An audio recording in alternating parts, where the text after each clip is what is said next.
I'm sorry, what you say about my daughter, boy?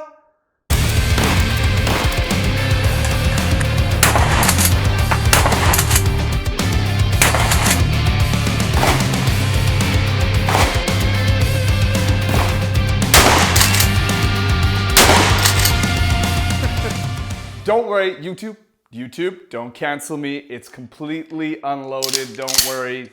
And I promise no teenage boys have been harmed in the filming of this video. But I want to welcome back all my guys, gals, and of course you modern cavemen out there. Today we're gonna talk about one of the most popular guns, firearms, ever created, and definitely the most sold firearm, well, this in the Mossberg, the Remington 870. This particular firearm has sold over 11 million units worldwide. So there's gotta be a good reason behind it. And this particular one is mine, like all the other guns we've reviewed so far. I've actually had this for almost 10 years, so quite a while. This has been always my backup hunting camp gun, just in case a grizzly comes out when we're moose hunting. I've shot grouse with it. I've done a whole bunch of everything with it, so it's a pretty cool gun. So let's talk about the 870 and what makes it special. First of all, it's known as being reliable in sin. This particular piece is made out of one piece of metal, which is really cool. So it's billeted out of it or created out of it. It comes anywhere from 2 3/4 all the way up to the 3.5 inch. This particular one is 2 3/4 and 3 inch.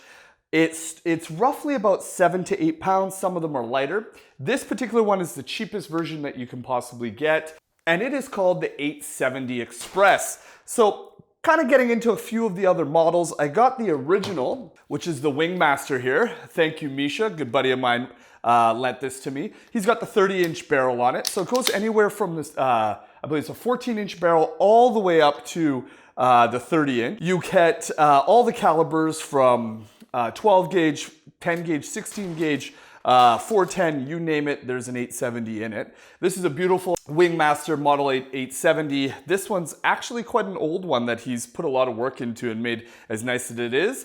An awesome little pump for duck and goose or whatever else you may want to do. I love ducks! A couple of the other versions out there that I'd like to throw out, one of them that's on my bucket list, or one of the ones that I want, is the marine version, and that particular one is nickel plated, comes in this cool plastic tube. It's good for boating, good for the ocean, not having to worry about anything corrosion resistant. Why does this bad boy work so well? I mean, the bad boys. I really haven't had very many misfires or failures with this system. This system is a tubular magazine where anywhere you can have, depending on your hunting, 2.1 comes with a plug, all the way up to 8.1 in some of the 8 and 1 in some of the military versions. Very simple to use, very straightforward, push through safety. Let's take a look at this trigger here. It's the slide release. All right, let's ghost that bad boy. Yeah, not bad at all. For a shotgun, not bad at all. I've been reading about 5.5 pounds is the pretty average trigger on it. There's a lot of customization available for this guy, so you can add, you're gonna find ones with Picatinny rails. There's a DP mag version where it actually has a mag instead of a chamber. This gun you can find 100 different variants in, which is pretty cool. Reliability wise, like I said, you're not gonna have any issues shooting this gun. I think this is an absolute blast. For personal home protection, there's not much you can beat with it. You throw a slug and some buckshots. So since this was introduced in the 50s, 1950 actually to be precise, it started with a fixed choke. Now you're gonna be able to find screw-in chokes, like this model right here. A couple of things I would add to it. It's looking like an additional butt pad because this thing kicks like a mule when you're shooting buckshot or 3-inch. Beaded sight, a lot of the things that you're gonna notice on even the Expresses, they're gonna come with a peep sight mount now. Or a ghost ring sight. I would recommend doing something like that. Just because of the barrel length and how it sits in the shoulder, it's a little bit hard to get, compared to my Benelli, for example, which is a night and day different firearm, but it's a little bit hard to find that bead. I have to push myself a little bit further down. It's not as, I don't know, it's not as easy to find as my Benelli and not as comfortable as that.